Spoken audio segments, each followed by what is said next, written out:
Asia, truly Asia. Guys, Jackie M, how you doing? Listen, welcome to Masters of Malaysian Cuisine, Series 3 and session number 2. This whole week we are doing we're working on the theme of seafood, and I have Nora Haron from California and Jennifer Rudd from Ccsf, and I'm just going to give you a little bit of a description of Ccsf. Who are they? It's the City College of San Francisco, and we're with the Culinary Arts and Hospitality Studies Department. Ccsf, Culinary Arts and Hospitality Studies, formerly known as the Hotel and Restaurant Department, was founded in 1936 by John and Hilda Watson Gifford. It was the first 2-year hospitality program in the country and the first one emphasizing the culinary arts. The department was first located in the basement of San Francisco's Galileo High School with only 12 students. And in 1955, the department relocated to the main Ccsf campus. Today, the department has kitchens on 3 campuses, offering both credit and non-credit programs, and students can choose from short-term certificates or complete the 2-year program and earn an associate's degree in culinary arts management, food service management, or hotel management. All right, guys, so that's Ccsf, and welcome to Jennifer Rudd. Lovely to have you here. And of course, like I said, we have our resident California-based Master of Malaysian Cuisine, Nora Haron. Tell us what you're cooking today, Nora. Okay, we've lost Nora's audio. Is it just me? Okay, let me just remove Nora quickly, and I will add you back in, and hopefully it will fix itself. And Jennifer, lovely to have you. And Jennifer, can you tell us a little bit about what you do at Ccsf? Absolutely. I'm one of the chef instructors at City College. I'm actually working out of my home kitchen today. We are still, unfortunately, in COVID lockdown, but we have a fantastic culinary program. And you can go into practically any restaurant in the Bay Area and run into somebody from City College in the kitchen. And it sounds like Nora's back. Yeah, it sounds like she is, thankfully. Again, welcome, Jennifer. And we are cooking along with Nora. And Nora, both you and Nora have your fish ready. Nora, okay, tell us what you're cooking. So I just wanted to say I couldn't hear Jennifer earlier. Jen, can you say something? Nope, just talking about the program. Nothing. I can't hear Jen. Okay, let me just remove Jen this time around and add her back in and see what happens. Okay. Okay. Nora, can you still hear us? I can hear you. Okay, let me bring Jennifer. Can you hear us? Nora, can you hear me this time? Yes, I can hear you now. Okay. Yay. Perfect. Beauty of technology. Before you get started, guys, I just want to remind you all to look up malaysianchefs.com/join today if you want the recipes for all our cook-alongs and our special edition of compilation of Malaysian recipes from all 8 chefs as well. And please say hello, let us know where you're watching from, and do hashtag live if you're watching it live, and hashtag replay if you're watching a replay of this. And again, Nora, yeah, go for it. Thank you, Jackie, so much. Thank you. My beautiful guest tonight is Jen. I've known Jen for maybe 4 or 5 years now, Jen, since back in the days. Yeah. Thank you so much for joining us tonight. I want to give a shout out to a couple of people before we start. First and foremost, McFarland Farms from Northern California, who provided us this beautiful rainbow trout tonight for our demo. This trout is not only beautiful, it's it's probably one in a handful, or maybe just them that are doing sustainable freshwater trout farming here in Northern California. And the trout is fed with 100% vegetarian diet. It has been tested to have more than omega-3 acid than wild salmon, and it's living in pristine water. We don't have to worry about mercury or PCB. It's like the best out there, and we're so privileged tonight to be able to cook this and share it with everyone. So if you're in California, look up McFarland Farms. It's the best, right, Jen? It is absolutely fantastic. I'm thrilled we get to work with it tonight. Yeah.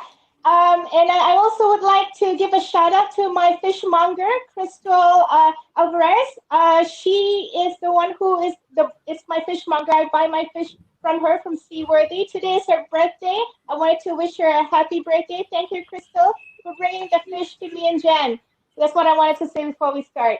Thank Happy you. birthday, Crystal. All right, just a few messages here. Hello, Shirley. Hello, Alex. Hello, Marla. And hello, Gertz from Germany. Hello, Sammy. Hello, Hi. Timothy. Guys, don't forget, tell us where you're watching from so that we can acknowledge you during the stream. And also, if you've got any questions at all, post them in the comments. I'm going to bump myself out so that you guys can have full access to the layout, to the screen, so you guys can see properly what Nora and Jen are going to be doing. And I'll hop back on during the proceedings, right? And just pose some questions to Nora and Jen. Okay, so I'm going to leave you guys to it, and I'll see you back here shortly. Thank you, Jackie. So, as a chef, there's one very important thing that we always have to think about is the safety of our food. Okay. So when I hear farms that practice sustainable practices, stepping up a notch in raising their animals, I get really excited because there's one less thing that I have to worry about in terms of serving my customers, because which is why the health department is in charge of restaurants, because we feed the public and food safety is very important. So when we have farms that do this type of things, we are so grateful and we want to show their craft. And another thing is farming fish used to be like a farmed fish. It's like two big F words in culinary that we were like maybe until 10 years ago, we were like, no, we don't want to do that because it's probably contaminated, not raised well. But more recently, farms are doing a better job in raising their fish and animals, and we want to acknowledge that. And tonight, again, this is McFarland Farm. This is like premium trout, and I want to thank them again for this fish, and I can't wait to show you how we can prepare this. And of course, because it was raised so carefully, so beautifully, we want to treat it with a lot of respect. We're gonna do trout two ways tonight. Tonight for California, but good morning to the rest of the world. So trout two ways. The main dish is called Lemak Cili Padi, which is a very quintessential Malaysian dish.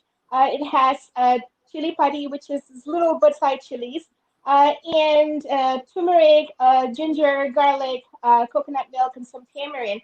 Typically served with chicken or some other seafood if you like, or even shrimp. But we want to make it two ways today because it's so beautiful. I didn't want to just show you one way. Jen is going to do the way that I do at my restaurant, which is beautiful cauliflower puree, some roasted vegetables, and pan-seared trout, and then drizzle over sauce. I'm going to do the whole fillet like you would serve a family style. Okay, Jen, shall we get started? All right, we're going to show you how. All right, so we're going to show you how to fillet a fish. Don't be scared. What you need, very importantly, is a very sharp knife. I have here is what you call a fish knife or a fillet knife. It has an angled blade, very good for fish because fish comes in different angles that you can maneuver around. Okay, so first of all, check your fish. All right, it has to be fresh. You want to smell your fish. Make sure it doesn't smell fishy, because if fish smells like fish, you don't want to use it anymore. I mean, it's go eat steak or something, chicken for the night. Not fish. Okay, so it shouldn't smell like fish. It should smell like the ocean. Smells like the ocean. It's beautiful. And then you want to check the eyes, right? So check the eyes. All right, check the eye. Make sure the eye is nice and bright and clear. It's not cloudy, right? It's clear eyes. Another thing to check is the meat itself. You see how when I'm pressing, it bounces back. It doesn't form an indentation where it doesn't bounce. That means an old fish. You don't want that anymore. Okay, so it's very careful. Again, I'm stressing about the health of the fish and how it's grown because, we consume these things. We want to eat healthy fish, healthy animal, because we put that in our body. So again, there's one thing we chefs less thing to worry about because, we have farmers to already do that for us. All right, another thing, so you don't slip and cut your fingers with your knife, is always wipe your fish down so it's not, it just came out of the water and ice, so it's pretty wet. So I like to just pat it down with paper towel. Nora, Yeah. can I just get you to move your camera a little bit towards your fish so that people can see a bit better? I'm sorry, Yeah, I got carried away. Okay. that's it. All right. Cool. Can Okay, you that's see better. that? All We right. can see it, but we can't see your head. But I'll let you play around with it. But this is a good angle for the fish. Thanks for letting me know. Sometimes I talk and I don't realize what I'm doing.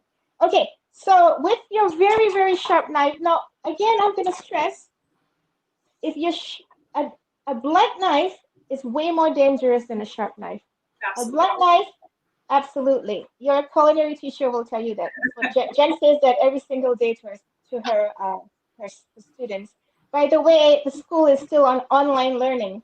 Everybody in the world has started school and their life is going because they got the COVID sorted out. We're still at home. Okay, so that's my issue. Okay, here's your knife.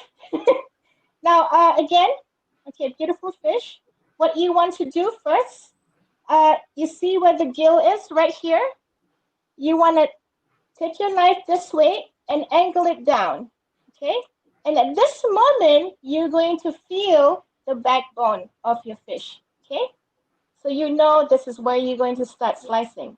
And then what I like to do is I like to take the knife again and slice on top of the line right here, the backfish. Okay, this line is going to guide me to fillet my fish. This is going to be my guide. Okay, this is a pretty big fish. Okay, you see this line? Okay, this is going to be my guide. You will see the meat of this fish is pink. Why? Because of the high omega-3 acid. It feeds algae. Okay, now I'm feeling for the backbone. I feel it, and I'm gonna take my knife and I'm gonna run through the back like this.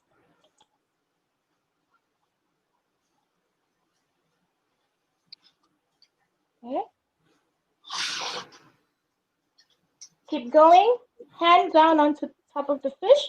Don't put your hand anywhere else because you'll snip your hands. And that's it. My first fillet is done. Okay. Now we're going to save this. What's on the one? All right. Now you can turn this fillet over and you're gonna feel for pin bones. Now trout are notorious for pin bones. They're somewhere in the middle here. Okay. If you have tweezers, you can pull them out with tweezers. I think I'm good, Jen. I'm gonna cut out my rib bones on mine as well. Okay. Now there's also the belly part. We want to cut that off. Okay. Bellies are great. If you put them in the fryer, they're awesome. But I like to cut my belly off and use them for scraps later. Okay. I have some pin bones here that I'm gonna pull. If you have tweezers, great. Pull them with your tweezers. Okay. Jen's gonna portion her fillet.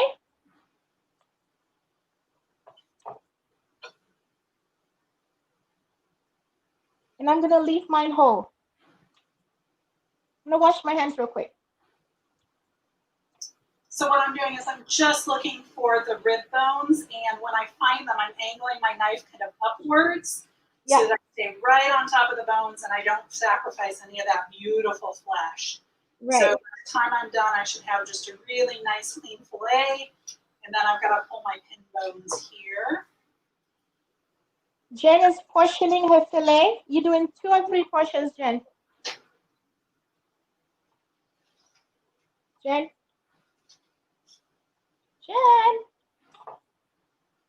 How many portions are you doing? Oh, sorry. I'm going to do, I think what I'll do is I'll do 1 large portion, and then I'm going to do a portion that'll be 2 pieces. All right. So we can skin up and skin down.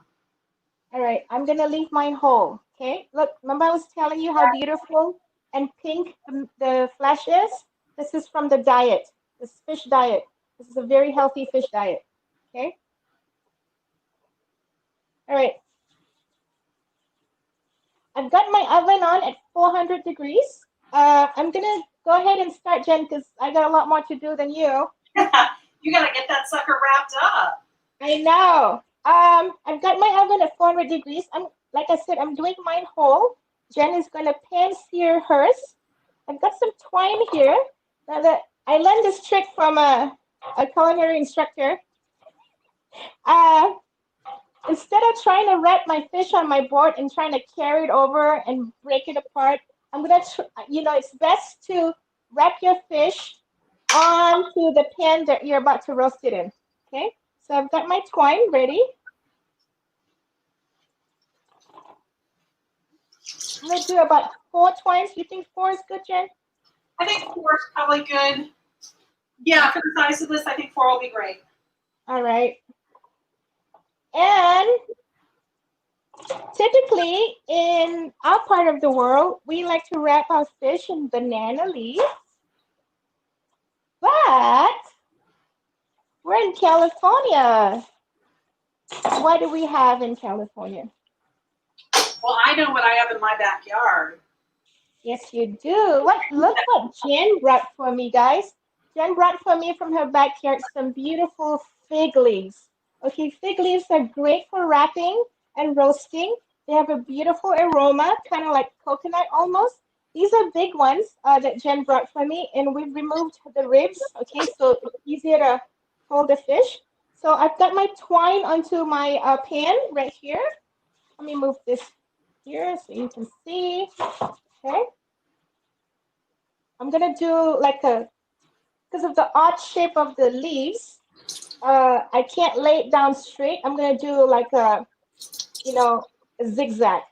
I'm going to leave the shiny portion on the bottom, and the other side where the fish is gonna sit will be the inside. Okay, so like this, and one more like this, and I'm gonna show you how to remove the ribs. You have a fig leaf like this. It's fig season. I saw some turkey figs today and I bought some. So yummy. Okay, so what I did was I folded it and cut the rib off. Right? This way. All right. Then I'm going to do skin side up. So when I open later, I'll see the beautiful skin. Okay? Let's see. Can you see that? Okay. And then I'm going to season it with salt. Just push the salt.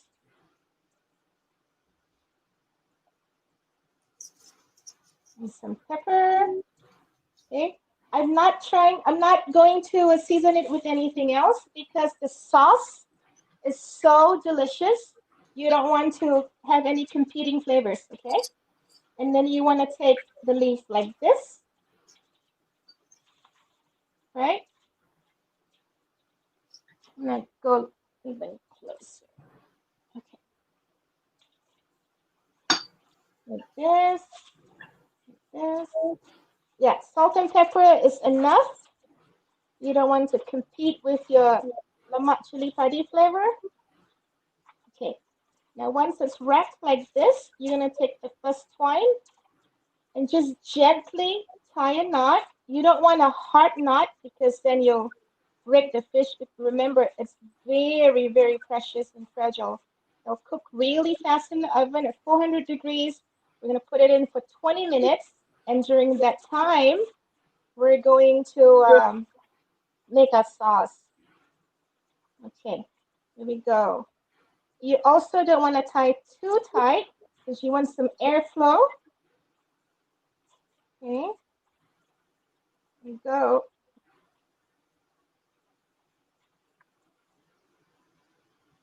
And my last, how you doing, Jen? I'm great. My fish is all portioned and seasoned up. I'm thinking Right. sauce and then I'll sear off the fish. Yeah, you're gonna do sauce with me and then sear your fish when I've got about maybe 5 minutes left on my fish. Sounds perfect. All right, Okay, so I've got my fish wrapped up in fig leaves. I'm gonna pop it in the oven for 400 degrees for 20 minutes. Okay, it's gonna bake nice and, okay, set the time, 20 minutes.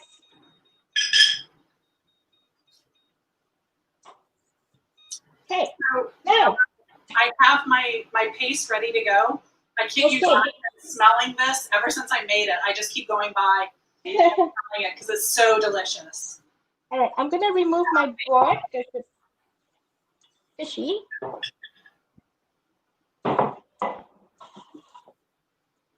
And take all the clues.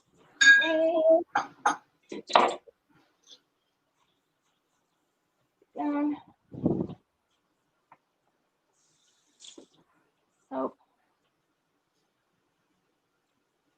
So Nora, I think your recipe calls for, is it 3 to 4 bird's eye chilies in there? Yeah, you can do more if you like. You know, as I got older, I can't do hot anymore. It's terrible. Like, what kind of Asian am I?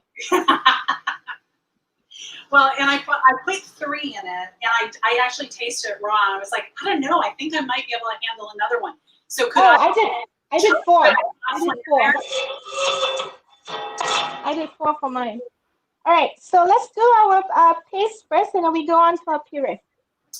Okay, so very, very basic, quintessential ingredients in Malaysian cooking.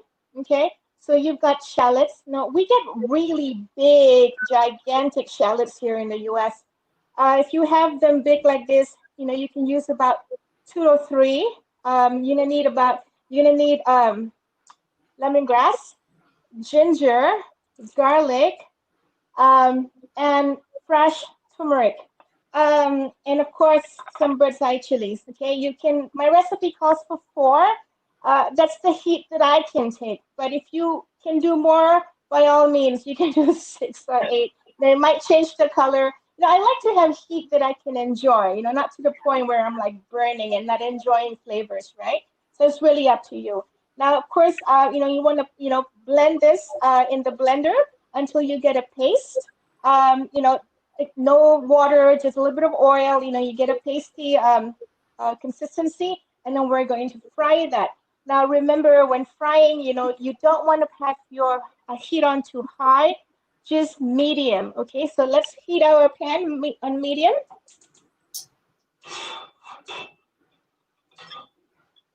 And this is the paste that Jen and I have already done earlier. Let me see your paste. Mine's a little bit, wrong direction. Maybe a little bit more orange, a little thicker. Yeah. So you had more shallots, or did you put I know, I put oil in mine. Yeah. I did have a little trouble getting it to go, and I thought because you said to fry it in oil that I could just add the oil if I needed to. Yeah. I stuck with it. I got there. You got that. See, I'm notorious for blowing out my blender, so I tend to put some oil. Yeah. Right. So you can put you can help your motor by putting a little bit of oil, okay, into your blender just to help it go. So as soon as your pan is hot, I'm using a carbon steel, so it doesn't take but a minute or less. You know, cooking oil. So I have here a mixture of canola oil and olive oil. I'm going to reposition this camera.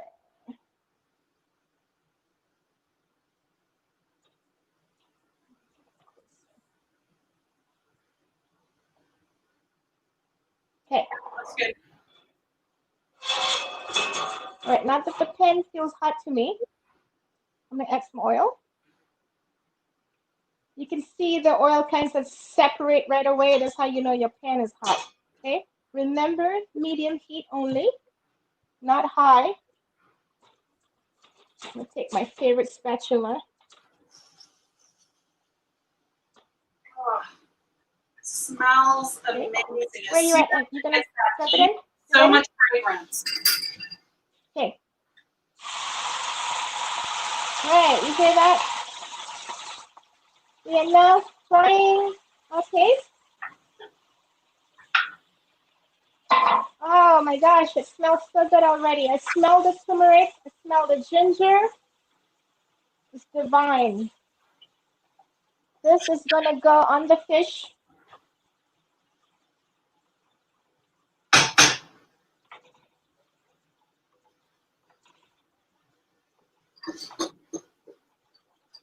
All right, we're gonna fry this. So Jen, how's online learning? How are the kids doing? You know what? It's pretty good. It's a whole new challenge, and Jen? I'm working with students who are doing a line cooking rotation with me.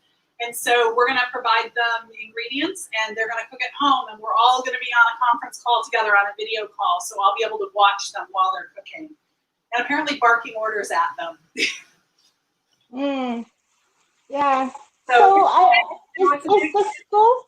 Is the school providing the students with equipment to take home? We'll do online learning?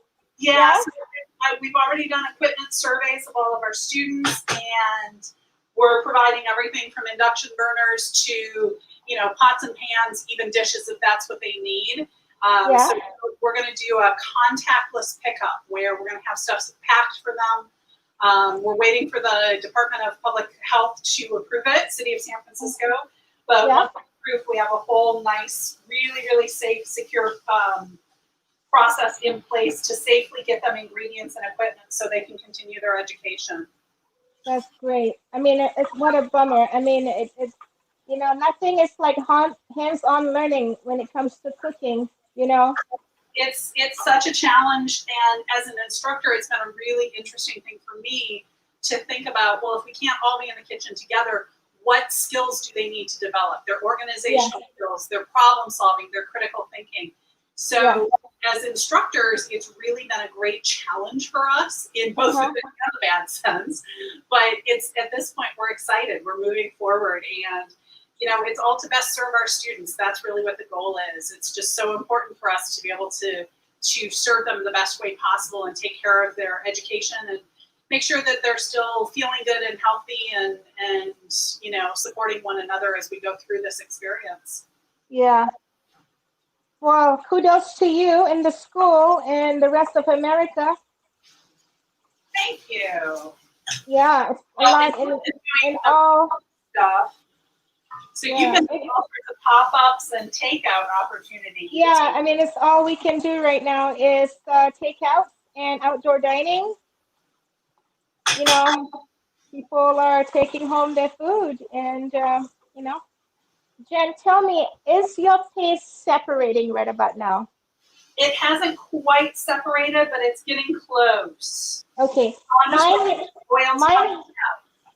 Mine has separated. Okay.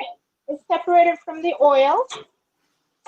At this point, I like to put in my makrut lime leaves. Right? I like to give it a quick rub between my palm like this. And then I throw it in this hot paste, and then smell all that goodness.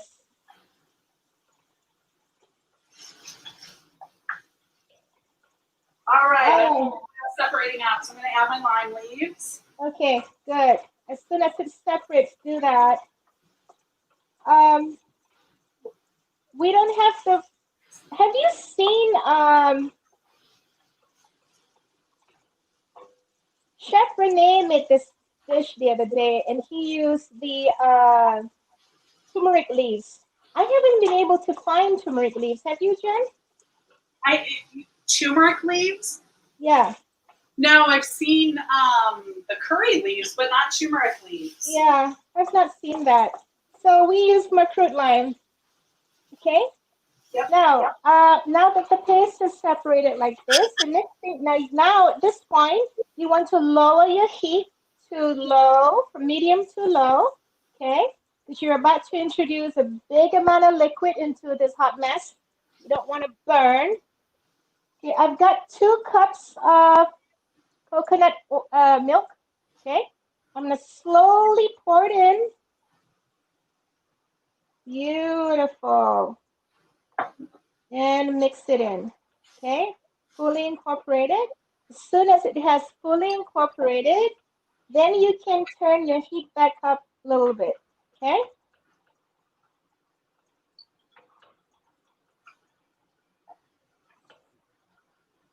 Okay, to ensure the color, all the coconut, the white from the coconut milk has blended into this beautiful yellow.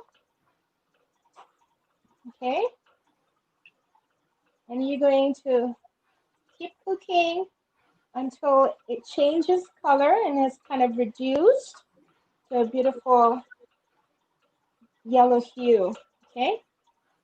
At this point, you're going to want to add, you have your tamarind paste with you, Jen? I do. 1 teaspoon, correct? Yes, just a little bit. Now, you can use tamarind paste or tamarind water. Paste, of course, is very convenient. You can get that at the store, and usually they put it right next to your tamarind, blocks of tamarind that you can take home. What I do is when I buy a block of tamarind paste, I soak it in warm water and break it apart, and then fill it with a tub of water, and I keep it in my fridge. So I always have tamarind water in my fridge ready to go at any time. But you can also have the liquid tamarind, which is really pasty and thick. You don't want to use too much of that. It's really sour. So what I have here is tamarind water that I have always in my fridge that I'm going to add in. I'm going to do 2 tablespoons. Jen's going to do 1 because she has the concentrated version. Yep, I've got the concentrate, so I'm just doing the 1 teaspoon. Yeah, I'm doing 2 because I have the liquid. Okay, I'm going to keep stirring this. Of course, add some salt to taste. I'm going to go with 3 little pinches, and then we can always adjust later. It's good to go low now. It's easy to adjust later. If you go too much, you'll just can't go back. So always do in increments. Okay, continue to stir. All right. Now I am going to, Jen, I've got 8 minutes left on the fish, just to give you a heads up. Okay, I'm going to put this sauce on the back burner and work on a puree, and I'm going to show you what I mean. All right, and Jen, you want to put yours in the back burner too, and then maybe get ready to pan sear your start of the dish. And my saute pan heating up. Awesome. And my puree is warming. Awesome. Okay, so what have I used for puree? Now you can use cauliflower, of course, any kind of cauliflower you have. I have this beautiful Romanesco. I got this from the farmer's market today. It looks like an alien, doesn't it? But it's delicious. It's really good. All right, at this point, you want to put your fire on low, okay? Low, okay? It's starting to simmer. You want it to simmer, not boil. Simmer, but low, okay? So what I've taken, the Romanesco, what you're going to need is delicious, you can do chicken broth, vegetable broth, whatever you have in your fridge. If you don't have either, you can actually use water too, and just season it well, okay? So you want to boil your cauliflower, take a whole head like this and cut them into little florets, and then boil them with your liquid, either, vegetables, broth, chicken broth or water, until they become really tender. At that point, you need to stop, because if the longer you go, you don't want too much water into your cauliflower, and then you're going to get a really wet puree. You don't want that, okay? You want a nice, smooth, tight puree. And I'm going to show you how to do that. Okay. So after boiling with your stock, with your broth, right? You want to save the broth. Don't throw that out. Put the cauliflower in your blender, okay? And puree it. As soon as it's almost tight, add in a few tablespoons of the vegetable broth and 2 tablespoons of coconut oil for richness and silkiness. Okay, and then some salt. Delicious. I'm gonna show you the texture. I did it in my blender. It's almost like baby food, but much better. Look at that. Ooh. You see? Oh, beautiful color from that Romanesco. Yeah, it's nice and tight. Now, because we are using makrut lime leaves in our sauce, I thought it'd be great that we can incorporate some makrut lime leaves into the puree as well. Jen's gonna do that as soon as she can. So I've got the ground up makrut lime leaves. Okay, so I found after I ground them up, I found I still had a little fibers in it. And so what I did was I just threw it on my chopping board and cut it up a little bit with a knife to make sure that I had a really, really nice fine powder so you didn't have any stringy. Yeah, I did the same thing, Jen. It helps if you have, you know what? It works if you have a lot. If you're doing a lot of leaves, then it will grind up really fine. If you're doing just a couple, it doesn't work. You have to use your board. You know? Okay, but look at that color. How gorgeous is that? That green against the white. Yeah, I know. Yours is good. So Jen used white cauliflower because that's what I said in my recipe. I just changed it up on her. So your puree is gonna be creamy white with specks of green. Beautiful. Yep. I'm just gonna go green on mine. Okay.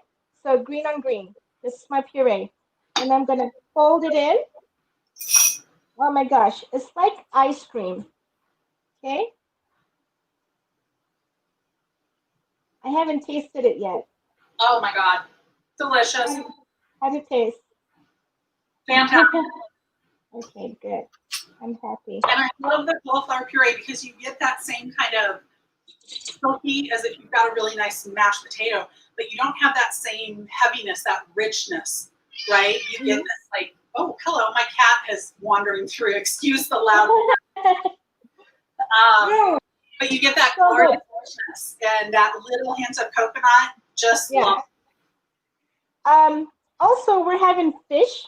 What is complementary with fish is usually things that are citrusy and acidic.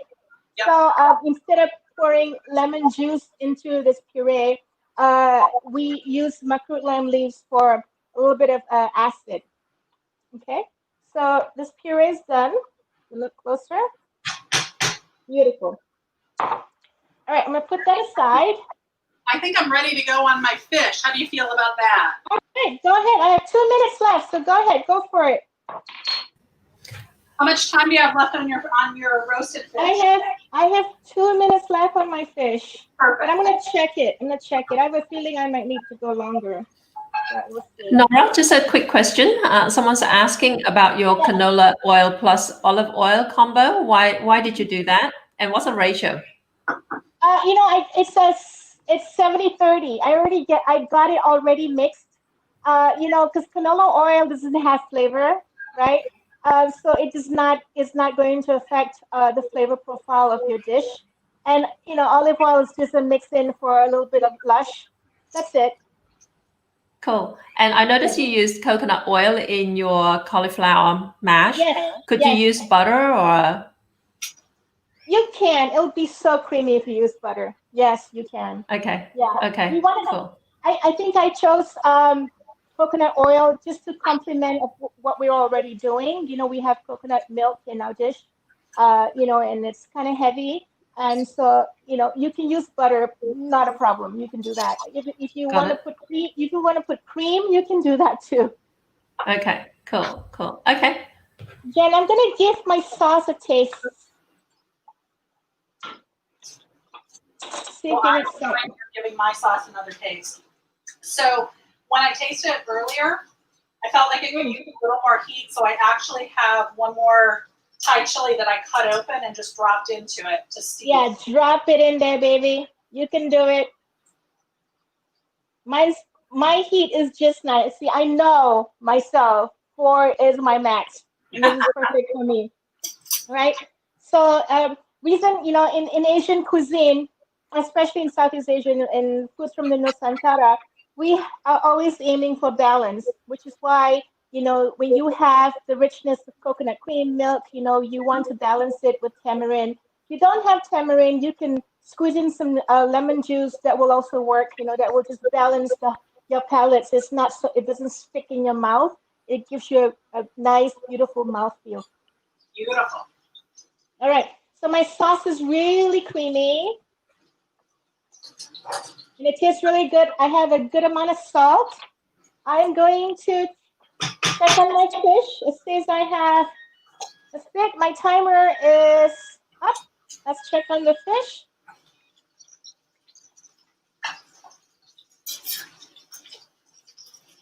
Let me see your pen searing your fish now. Yep. Okay. So I decided just to give myself the best chance of getting that skin. Skin tends to really stick, fish skin. And so I'm working with a non-stick pan. Warm up your pan first, add the oil, then put your fish in.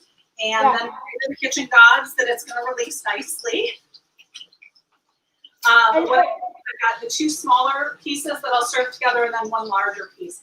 And my goal is because we've got this beautiful pink flesh, I'd love to be able to show off the flesh as well as the skin side. So ideally, we'll use the 2 pieces, one side skin side up, and then the other flesh side up. We'll see how it goes. Yeah, I see that you're using a cast iron pan. Yes. Actually, I'm cheating a little bit to give myself the best chance. I decided to go with my non-stick, my cast iron. Non-stick. Yeah. I wasn't loving when I looked at it. I wasn't loving the it was going to be as hard as I wanted. Also we're doing a live show right now, so yep. you can absolutely use a cast iron skillet as long as it's well seasoned. You don't have to worry about your skin sticking. But we're doing a live show. We want to we can't take that chance. We want to make you beautiful food.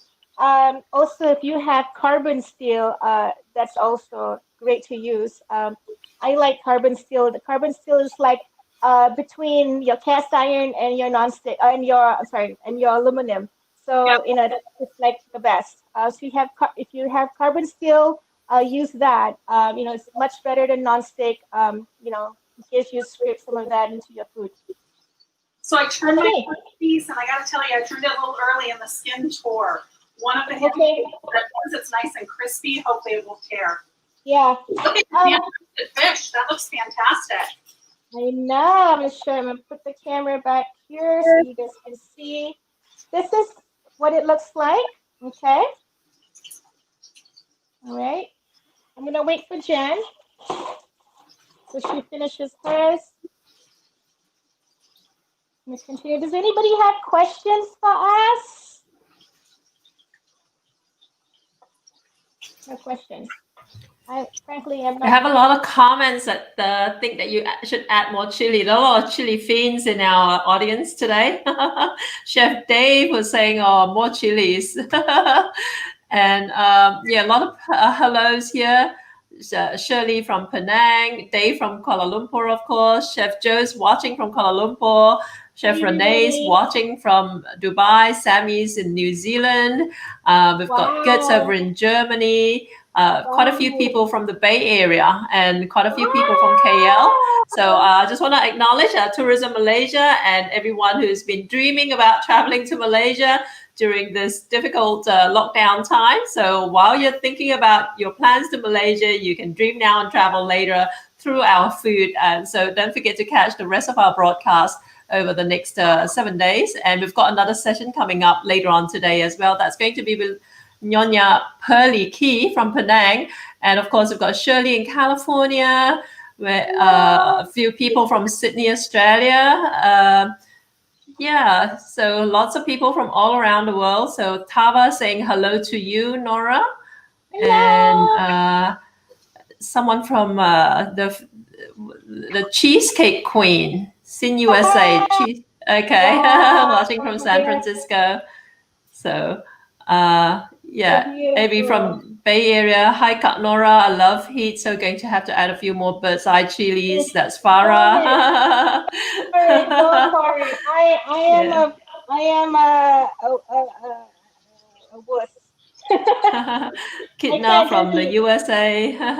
Kitna saying first time able to join the broadcast, so difficult with the time difference, guys. That's why we have this special session on the Sunday. Every series we have a special Sunday morning Malaysia and Saturday evening over in the West Coast in the USA.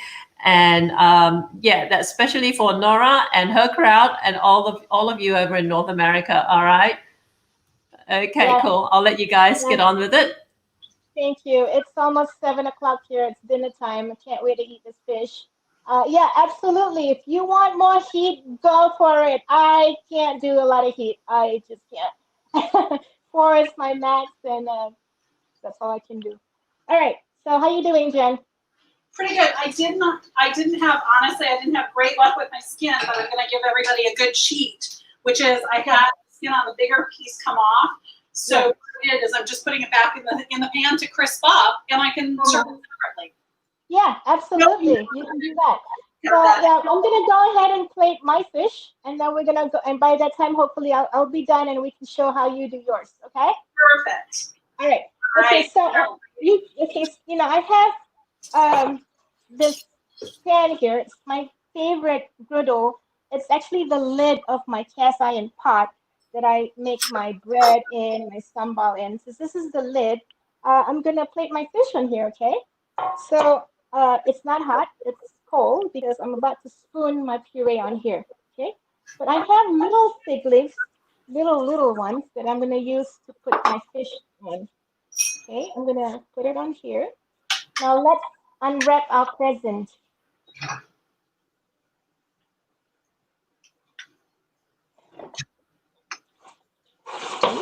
I hope I don't break this. Can y'all see me? Okay, let's unwrap our present. I think it's done. I can see that it's done. Oh my gosh, yes it is. I'm so excited to see how it came out. You know, strangely, it smells like coconut, and there's no coconut in here. Amazing. Yeah, it smells like coconut. All right, so we are going to unwrap our present. Oh my gosh, it's beautiful. Okay, now 2 things, guys, I wanted to say before I talk about this fish again. Coming back to the sauce, I had it on low heat.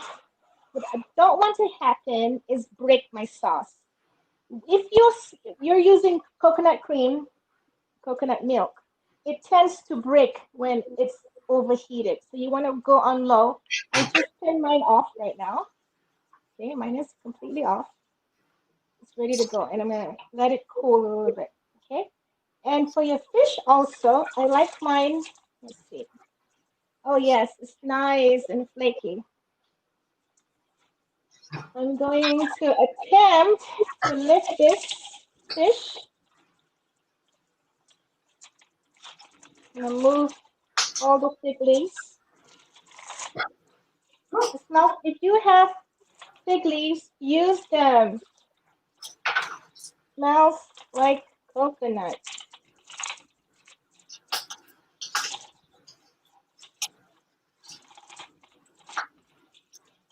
All right.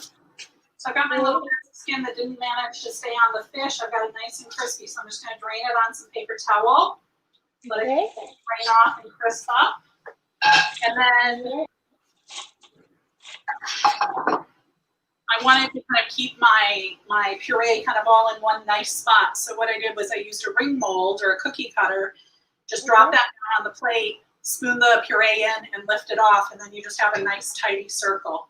It's a good way to cheat. Makes you look like you're doing stuff all fancy. Okay. All right. I've lifted my fish onto my plate. Okay.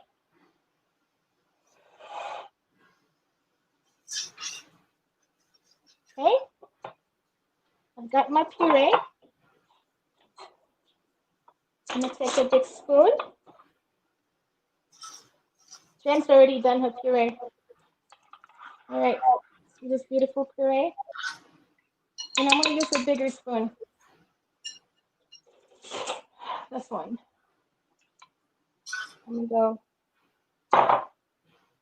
put it this way and pull. Okay. I have roasted some beautiful vegetables earlier. Since we're using Romanesco, we also have some roasted Romanesco. I'll put it closer later.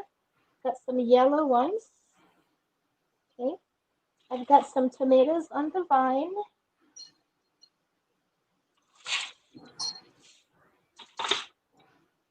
Okay. Now, what are we going to do with the sauce? I am going to drizzle it on top of the fish. Have you already scooped your sauce in? I have not put my sauce in yet. I'm just placing my fish on top of my puree and next to my roasted veg. Okay. Now, I'm going to put some in a bowl for everybody to help themselves.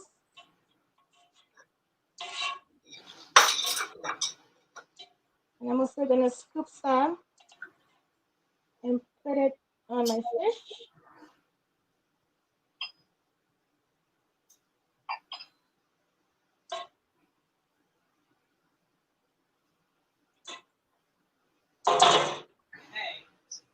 I have some grilled lemons to squeeze on.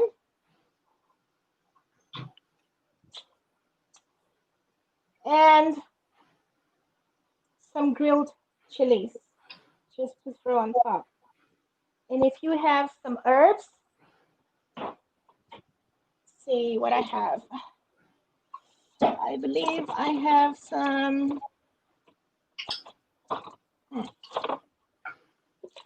Oh, how are you doing, Jen?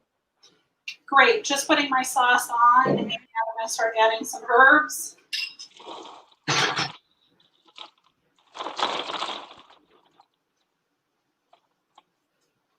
I found some chevril today. Delicious. If you have some fennel, put some fennel on top. These are chevril. They smell really yummy. I'm just gonna break them on top.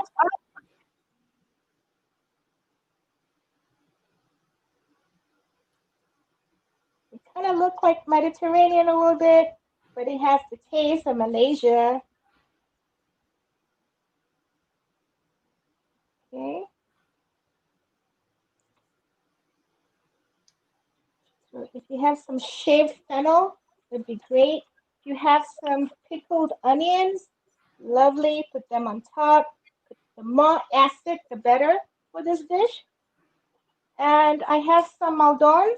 I'm gonna sprinkle on top. Actually, I'm gonna also take one of these chilies and put it in here. I'm gonna split it. Hold on.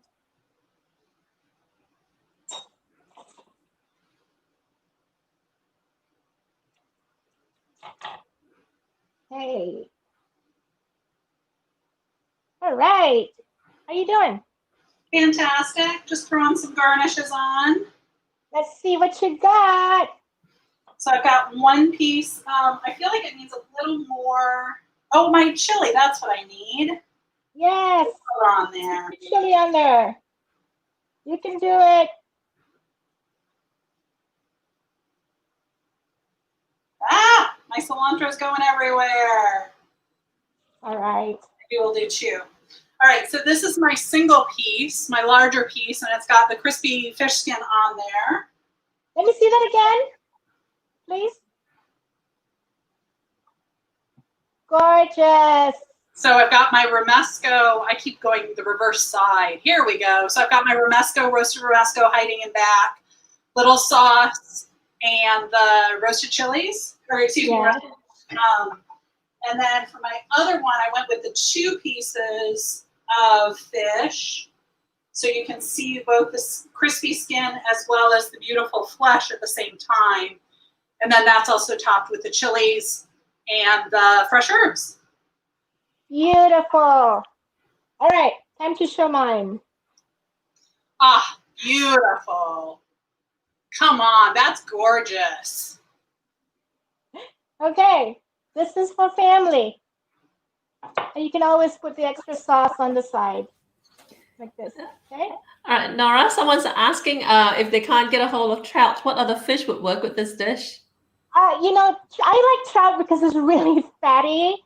You can use halibut, or you can use salmon. Halibut is another fish that I love. It's white fish, also very meaty. Anything meaty that doesn't fall apart on you easily works well. Yeah. So if Cool. you don't want to do it the way I did, if you want to do the traditional method in putting your fish in your sauce directly onto your pan, you can do that at the very last few minutes, right? At the time when you're simmering, not when you're boiling, okay? When you've torn it down, when you're simmering your sauce, then you can put your fish in there. And it's best to use really fatty, thick meat fish so it doesn't fall apart on you. You can do that, no problem. Sure. Someone's saying, Hamina saying, Hamima, so very proud to see a beautiful internationalization of our humble Masak Lemak Cili Padi. Kudos. Thank you. Yeah. And Right, I hope. Timothy saying Jennifer's dishes are beautiful. So Jennifer, you've got a fan in Timothy. Cool. And let's have a look. Yeah. So yeah, guys. Jennifer, we didn't really ask you any questions. You're an instructor. You mentioned at CCSF. How long have you been doing that for, and what got you into that? So I have been an instructor for about 7 or 8 years now. And I actually am a graduate of the program. I entered the program as a career change 4 years ago now. And as I went out into the industry, I had my own business, but I also found I really enjoyed teaching cooking classes. And I've always kind of been teaching through all the careers I've had. There's always kind of been some kind of teaching component. And I had the opportunity to come into the department part-time and absolutely just found my happy place. And then I was able to join full-time 4 years ago. So I'm now a tenured member of the faculty. And it's really been a delight because now I'm working side by side with some of the instructors that were my instructors when I was a student. And it's just been really, really fulfilling to kind of have that full circle experience. And I'm really proud of our program. It's, you know, we're a community college and we are in it because we love it and because we're really passionate and dedicated about sending well-trained people into the industry. Brilliant. You mentioned your business. Did you have a food business or? I did. I met a woman during our first day of orientation who was a classmate, and during 3rd semester, she and I put together a business plan. And during our 4th semester, our last semester, we were kind of running a prepared food, deliver prepared food, kind of stealth on the side in addition to finishing up school. And so we graduated, we took a week off, and then we officially launched our business.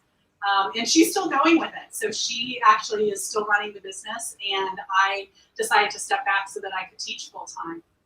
Oh, brilliant. Okay, cool. We're gonna, guys, like I said, if you haven't already signed up to malaysianchefs.com/join today, I know you guys waited quite a while for e-magazine issue 2 because a lot of people were hanging out to be able to prepare the dishes from the last series, but it's not going to happen this time around. This time we're going to have the magazine ready for you on the last day of this week of cook-alongs itself, okay? But alongside that, we're going to have interviews with people like Jennifer Q&A so that we can just give you guys an idea of like what all these culinary colleges do and the people behind them as well. I think that would be really fascinating. So make sure you sign up malaysianchefs.com/join today to get a hold of all these emails and all this wonderful content. All right. And again, like I said, Nora, did you have any last words for us before we close out today's session?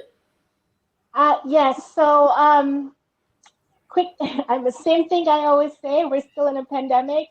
Support your local business. Brilliant, brilliant. All right, guys, thank you so much for tuning in. Don't forget, in a few hours, we are going to have a second session, Sunday special, with Chef Nora Pearly Key in Penang. All right, so thanks again, Jennifer, for this wonderful session. Thank you, Nora. Thank you. hardly any glitches for a change today, right? That's gonna be something to celebrate. All right. Exactly. All right, guys. I'll see you out with another Tourism Malaysia clip so that you can dream now and travel later. Excellent.